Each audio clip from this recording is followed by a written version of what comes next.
포피의 손을 잡아요. 포피의 귀를 기울여요. 마음을 열고 포피와 친구 되면 당신의 눈이 되어 세상을 보여드려요.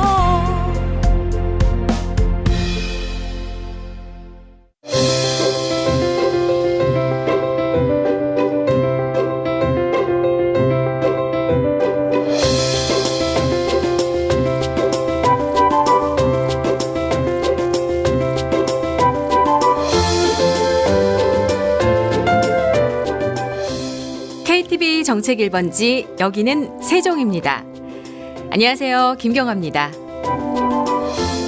재래시장에 언제 가보셨어요? 봄이 왔구나 느낄 수 있는 장소 중 하나가 저는 재래시장인 것 같은데요. 어제 지나던 길에 재래시장이 보여서 한번 들어가 봤는데 봄나물의 향기가 정말 가득하더라고요. 아, 진짜 봄이구나 했습니다. 냉이, 달래, 쑥, 돈나물, 원추리까지 저절로 입맛이 도는 느낌이더라고요. 봄의 생기를 느끼고 싶으시다면 한 번쯤 재래시장에 가보시는 거 어떨까요? 재래시장 특유의 생동감에 봄나물의 향기까지 더해져서 문득 다시 온 봄이 고맙고 또 행복한 느낌이 드실 겁니다. KTV 정책 1번지, 여기는 세종입니다. 이 프로그램은 KTV 홈페이지에서 실시간으로 들으실 수 있고요. 유튜브와 페이스북을 통해서도 함께 하실 수 있습니다. 3월 20일 금요일입니다. 오늘 방송 시작합니다.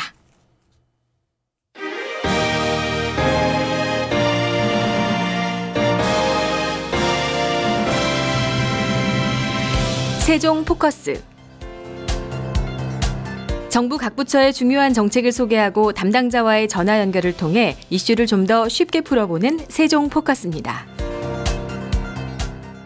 농림축산식품부가 7월 1일부터 모든 농업용 난방기에 대해 면세 경유를 제외하고 면세율을 공급하는 내용으로 조세 특례 제한법에 농축산, 임어업용 기자재 및 석유류에 대한 부가가치세 영세율 및 면세 적용 등에 관한 특혜 규정 시행 규칙을 개정 공포해 2015년 7월 1일부터 시행한다고 밝혔습니다.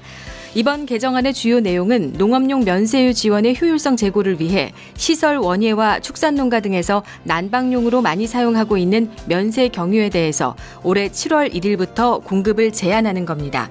농식품부는 이번 법 개정은 석유 제품의 품질 기준과 검사 방법, 또한 검사 수수료에 관한 고시에 명기된 바와 같이 유종 고유의 용도에 적합하게 면세유를 사용하자는 취지와 그동안 일부에서 면세유 부정 유통 사례 발생에 있어 이를 방지하기 위한 것이라고 밝혔습니다. 국내 연구진이 사람의 장기나 피부의 조직 속 세포의 미세한 변화를 고해상도로 볼 수 있는 광학 현미경을 개발했습니다. 이번에 개발된 광학 현미경은 암세포가 주로 발생하는 피부 속 표피세포의 세포핵 변화까지 관찰할 수 있어서 암과 같은 질병의 조기 진단을 획기적으로 진전시킬 수 있을 것으로 기대되고 있습니다. 현재 암 초기 진단에 사용되는 CT와 MRI, 초음파 진단은 해상도가 낮아 암세포가 덩어리를 이루어 크게 자란 이후에나 측정이 가능한데요. 빛을 이용하는 광학 현미경은 몸에 해롭지 않고 비용도 저렴하며 세포를 자세히 볼 수 있을 정도의 고해상도 시각화가 가능해 향후 질병의 조기 진단이나 수술 시 질병 조직의 분포 범위 확인 등에 광범위하게 응용될 것으로 기대됩니다. 동해안 바닷가를 거닐면서 누구나 쉽게 마주할 수 있는 갯바위 해변, 그 속에 살고 있는 다양한 해양 생물들을 소개하는 화보집이 나왔습니다. 해양수산부는 동해 북부 해역을 대상으로 한 2014년 해양생태계 조사 결과를 모아 해양생태총서 시리즈 제6권 쪽빛바다 동해안 갯바위 해변과 물속 생물들을 발간했다고 밝혔는데요. 해양생태 총서 시리즈는 기본 조사를 통해 알아낸 해양생태계 관련 지식들을 일반 국민들과 함께 공유하기 위해 발간하는 것으로 이번이 벌써 6번째 이야기입니다. 해양수산부 관계자는 앞으로도 해양생태계 조사 결과를 일반 국민이 보다 쉽게 이해할 수 있도록 다양한 방법으로 전달할 계획이라고 밝혔습니다. 주유소에 가면 맡을 수 있는 휘발유 냄새에는 우리 몸에 해로운 발암물질이 포함되어 있습니다. 주유소 등 생활 주변에서 발생하는 대기 오염 물질로 인해 국민 건강은 한층 더 위협받고 있는데요.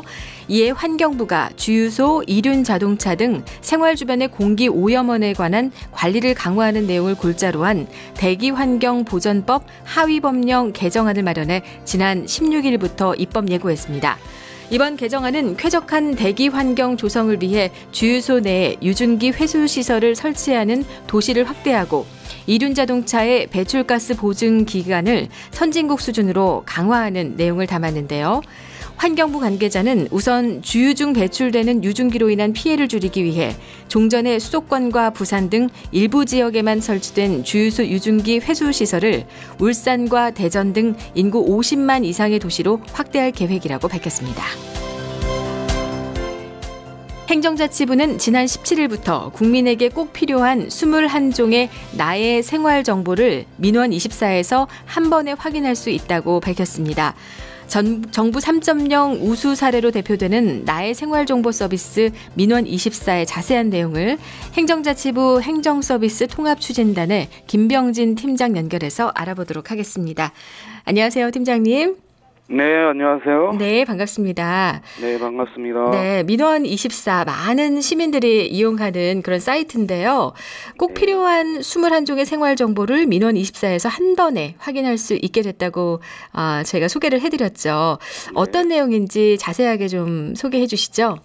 네, 좀 앞에서 간단히 설명해 주신 것처럼 저희가 제공하고 있는 생활정보 서비스는 국민들께서 주민등록 등초본 발급이나 각종 민원 서류의 온라인 신청과 발급에 많이 이용하고 계시는 민원24 서비스를 통해서 일상생활에 꼭 필요하고 나와 관련된 유용한 생활 정보를 여러 기관의 사이트나 기관을 직접 방문하지 않고도 한 번에 확인할 수 있도록 지난 3월 17일 오픈하여 서비스하고 있습니다. 네. 몇 가지 대표적인 생활정보 내용을 말씀드리면 국민건강보험공단에서 제공하는 정기 건강검진이나 영유아 예방접종 시기, 또 직역별 연금공단의 연금 예상액을 비롯해 재산세 고지금액과 납부기한, 예비군 훈련인 등 건강, 연금,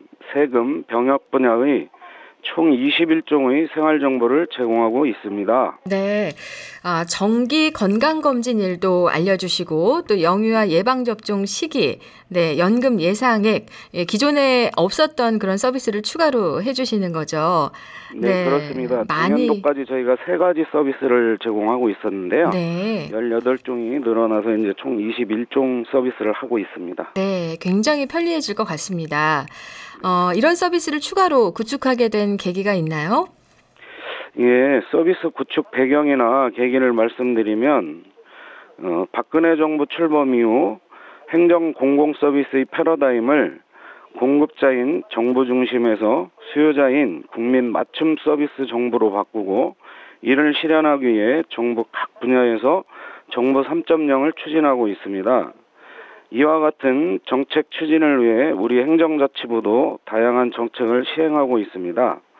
특히 민원24 생활정보 서비스는 부처 간 칸막이를 없애고 기관 간 협업과 공유를 통해 각 기관에서 분산 제공되고 있는 생활정보를 기관 간 협업과 공유를 통해서 하나의 창구에서 한 번에 알 수 있도록 함으로써 국민 중심의 행정 서비스 제공과 국민이 행복해지는 정부 3.0 실현을 위해 추진하게 되었습니다. 네.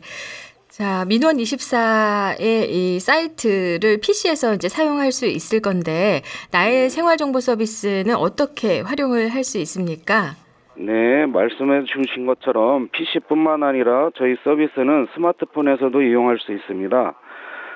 나의 생활정보 서비스는 먼저 PC와 스마트폰에서 모두 이용할 수 있고, 먼저 인터넷에서는 민원24 홈페이지에 접속하여 회원을 가입하시고 공인인증서 등록과 생활정보 서비스 이용 동의에 동의를 하셔야 합니다. 이미 민원24 회원으로 가입되어 있는 경우에는 별도의 회원 가입을 할 필요는 없으나 생활정보 서비스 이용 동의는 반드시 추가해야 합니다. 네. 이렇게 민원24 회원가입과 생활정보 서비스 이용 동의를 마치고 난 후 나의 생활정보 확인은 공인인증서를 이용하여 민원24 홈페이지에 로그인한 후 생활정보 서비스 메뉴를 선택하시면 건강, 세금, 병역, 연금 등 앞서 말씀드린 21종의 생활정보 서비스를 실시간으로 확인하실 수 있습니다. 네. 또한 스마트폰에서도 이동통신사 또는 단말기 제조사의 앱스토어에서 민원24 앱을 다운로드 받아 설치하시고 PC에서와 동일한 방법으로 이용이 가능합니다. 다만 모바일 서비스 이용을 위해서는 사전에 PC에서 민원24 회원 가입과 공인인증서 등록이 되어 있어야 하고 공인인증서를 스마트폰에 설치하여야 합니다. 네. 자, 자세하게 이용 방법을 설명을 해 주셨습니다. 그 민원24를 이용해서 나에게 맞는 생활 정보를 이용하게 되면 참 많이 편리해질 것 같습니다. 뭐 저희가 지로로 받는 어떤 고지서를 챙겨야 될 필요도 없어지고요. 어떤 점들이 편리해질까 예상을 하셨나요? 네. 말씀해 주신 것처럼 지금까지 각종 생활 정보는 우편으로 고지받거나 지로로 받거나 또는 기관 사이트를 개별 방문하여야 확인이 가능했습니다. 앞으로는 민원24 단일 창구에서 한 번에 열람할 수 있게 될 겁니다. 예를 들어 사례를 들어보면 가장 바쁘게 활동하는 우리 30대 직장인의 경우 예비군 훈련인이랑 자동차 관련 교통범칙금 납부기한을 기억하지 못해서 어려움을 겪는 경우가 종종 있습니다. 이러한 불편 상황을 예방하는 데 많은 도움이 될 것으로 생각합니다. 그리고 또한 직장 생활과 육아를 병행하고 계시는 워킹맘들에게는 영유아 건강검진이나 예방접종 시기를 포함하여 본인의 건강검진 시기까지 한 번에 알아볼 수 있어서 많은 편리해질 것으로 생각합니다. 네. 지난 3월 17일에 이 서비스를 시작했기 때문에 많은 분들이 좀 아셔야 사용을 잘 하실 수 있을 것 같습니다. 저희도 이렇게 홍보를 해드리고요. 많은 분들이 좀 알 수 있도록 홍보를 많이 계획하고 계시죠? 네, 그렇습니다. 저희 지금 우리 세종 포커스를 통해서도 이렇게 홍보가 될 수 있도록 도와주셔서 감사드리고요. 먼저 네. 저희 우리 정부 3.0 우수 사례로 손꼽히는 나의 생활정보 서비스를 국민 누구나 쉽게 이해하고 편리하게 이용할 수 있도록 도움을 드리기 위해 애니메이션 동영상을 제작해 온라인에 게시하고 있으며 국민들이 많이 찾으시는 공공기관과 지자체와도 협조를 통해서 전광판 안내도 병행할 계획입니다. 또한 국민의 관심을 높이기 위해 민원24 홈페이지를 통해 온라인 참여 이벤트를 이달 말까지 진행하고 있습니다. 저희 민원24 홈페이지에 오시면 본인의 생활정보도 확인해보고 아이들이 좋아하는 뽀로로 기념품도 받을 수 있는 기회가 될 거라고 생각합니다. 네, 맞춤형으로 다양한 홍보 방법을 계획하고 계시네요. 네, 감사합니다. 네, 또 어떤 분들은 저희가 개인정보가 이렇게 유출되는 사고들이 많이 있었다 보니까 이 민원24를 통해서 드러나는 개인정보 또 생활정보가 해킹이 되거나 또 보안에 위험이 있지 않을까 하는 걱정을 하실 수 있거든요. 이 부분에 대해서도 대책이 있으십니까? 네, 저희들도 그 부분에 대해서 각별히 신경을 쓰고 있습니다. 또한 보안 대책도 마련해서 진행을 하고 있고요. 특히 본 서비스 제공을 위해 국민들의 소중한 정보를 관리하고 있는 만큼 정보 시스템은 국내 최고의 보안 대책을 적용하고 있는 정보통합전산센터에서 통합 운영 관리하고 있으며 저희 서비스에 대해서는 매년 공인된 전문기관이 하이트 해커를 통해서 취약점을 사전에 점검하고 보완하고 있어서 안심하고 이용하셔도 됩니다. 또한 생활정보 관련 서비스는 반드시 본인의 공인인증서를 이용하여야 하기 때문에 원칙적으로 다른 사람은 열람할 수 없습니다. 뿐만 아니라 추가로 저희는 우리 서비스뿐만 아니라 일상생활에서도 해당되는 사항인데요. 국민들께 특히 당부드리고 싶은 사항은 본인의 공인인증서가 도용되지 않도록 PC방과 같은 대중장소에서의 공인인증서 사용과 비밀번호 관리에는 항상 주의를 하셔야 될 것 같습니다. 네, 개개인들도 많이 조심을 해주셨으면 좋겠습니다. 네. 네, 민원24를 통해서 이렇게 3종의 그런 서비스가 제공되다가 21종으로 지난 3월 17일부터 서비스가 확대돼서 다양한 정보들을 이제 확인할 수 있고 이용할 수가 있게 됐는데요. 앞으로도 이런 서비스를 늘려갈 계획이신지 어떤 계획을 갖고 계신지 궁금하네요. 예, 맞습니다. 지금 지난번 3종의 서비스 때도 그렇고 이번에도 그 국민들의 반응이 매우 좋습니다. 또 관련 그 유관기관 자료 제공을 해주신 유관기관들도 만족도가 높고요.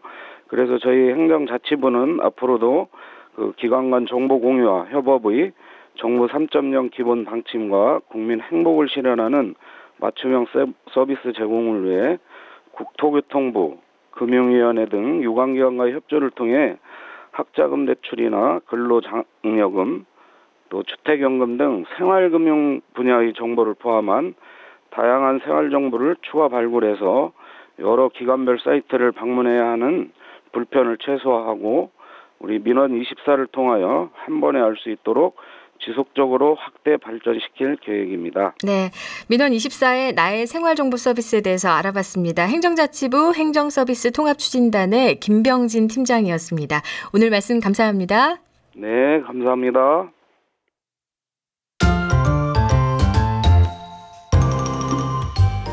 SNS 세상 돋보기. 국내외 핫이슈를 전하고 이 소식을 접한 네티즌들의 재치 있는 댓글과 의견을 알아보는 SNS 세상 돋보기입니다. 한국이 첫 아기를 가장 늦게 낳는 고령 출산 국가로 나타났습니다. 지난 17일 OECD의 가족 데이터에 따르면 2011년 기준으로 여성이 첫 아기를 낳는 평균 연령은 한국이 30.3세로 이탈리아와 공동으로 가장 높았다고 합니다. 이어서 일본이 30.1세로 3위를 기록했고 영국 30세, 독일 30세, 스페인 29.7세 순으로 나타났는데요. 통계청 관계자는 OECD 통계에서 한국 통계는 2008년 자료 29.1세를 반영한 건데 한국 통계의 2011년 실제 초산 연령인 30.3세를 대입해 보면 공동 1위라고 말했습니다. 첫 아기를 낳는 연령이 가파르게 높아지는 현상에 대해서 조영태 서울대 교수는 한국 여성들의 대학 진학률이 높아지고 불황으로 취업이 어려워서 결혼 연령이 매년 높아지고 이로 인해 첫 아기 출산도 늦어지는 것이라고 분석했습니다. 이 기사를 본 네티즌들은요. 도움 없이 내 힘으로 결혼하려면 30세 출산도 빠른 듯. 나도 31살인데 당장 애 낳고 싶지만 현실은 그게 안 된다는 거 등의 의견을 댓글로 달았습니다. 신호에 의한 좌회전이 허용되는 교차로에 추가로 비보호 좌회전까지 허용되는 신호체계가 다음 달 중순부터 연말까지 전국의 1000여 개소에 도입됩니다. 또 차량이 있을 때만 바뀌는 교차로 감응 신호 시스템이 경찰서별로 한 곳 이상 설치되는데요. 경찰청은 차량 정체를 완화하고 불필요한 신호 대기 시간을 최소화하기 위해서 이같이 신호 체계를 개선하기로 했다고 밝혔습니다. 이 신호 체계에서는 좌회전 신호 때 당연히 좌회전을 하고 직진 신호 때에도 맞은편에서 다가오는 차량이 없으면 비보호 좌회전을 할 수 있어서 좌회전 차량의 소통이 원활해지게 됩니다. 이 기사를 본 네티즌들은요. 비보호 좌회전이라도 빨간불에는 좌회전하면 안 됩니다. 등의 의견을 댓글로 달았습니다. 아프리카 내전으로 부모를 잃은 흑인 소녀가 세계적인 발레리나로 성장해 찬사를 받고 있습니다. 주인공은 미켈라 드 프린스. 그녀는 세계적인 네덜란드 국립발레단에서 유일한 흑인 발레리나입니다. 흑인이 드문 발레계에서 그녀는 탁월한 기량으로 짧은 기간에 스타덤에 올랐는데요. 그녀가 더욱 주목을 받은 건 남다른 성장 배경 때문이었습니다. 미켈라는 내전으로 5만여 명이 목숨을 잃은 아프리카 시에라리온에서 부모를 잃고 고아원에 맡겨졌습니다. 하지만 우연한 기회에 미국인 백인 드프린스 부부에게 입양 보내져서 발레를 배우게 됐는데요. 흑인 소녀가 발레를 한다는 주변의 차가운 시선을 이겨내고 마침내 꿈의 무대에 서게 된 미켈라는 나중에 은퇴 후 자신의 고향인 시에리라온에서 발레 학교를 세워서 아이들을 가르치고 싶다는 꿈을 밝혔습니다. 이 기사를 본 네티즌들은요. 어릴 때 시련을 겪은 사람이 크게 되는 경우가 많지.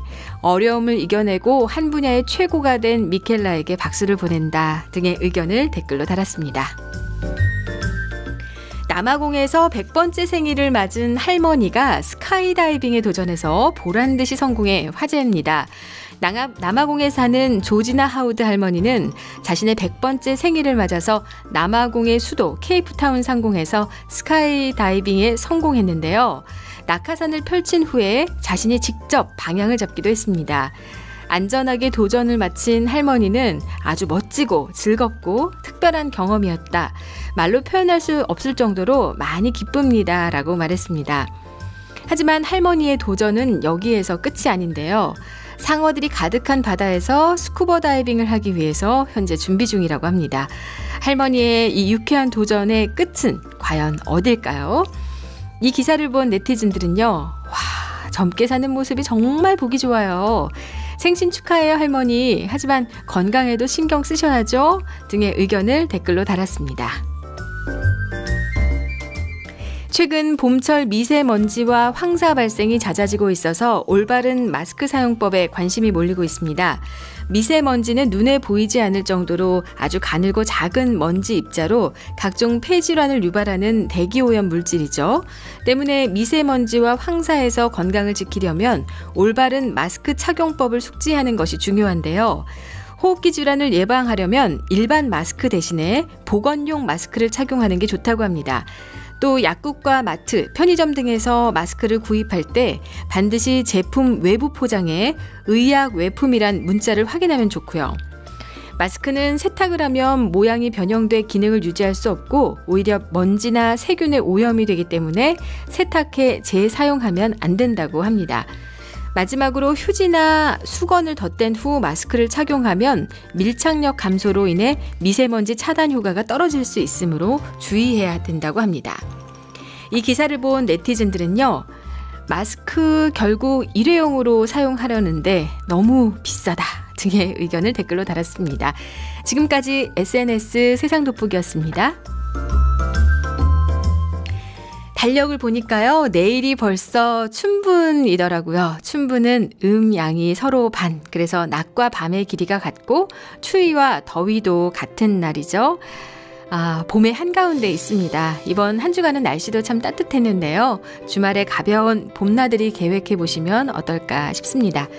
KTV 정책 1번지 여기는 세종입니다. 지금까지 연출 최명환, 이호준, 기술 허준영, 구성 손필숙, 손희숙, 김필석, 진행의 김경아였습니다. 저는 다음 주에 뵙겠습니다.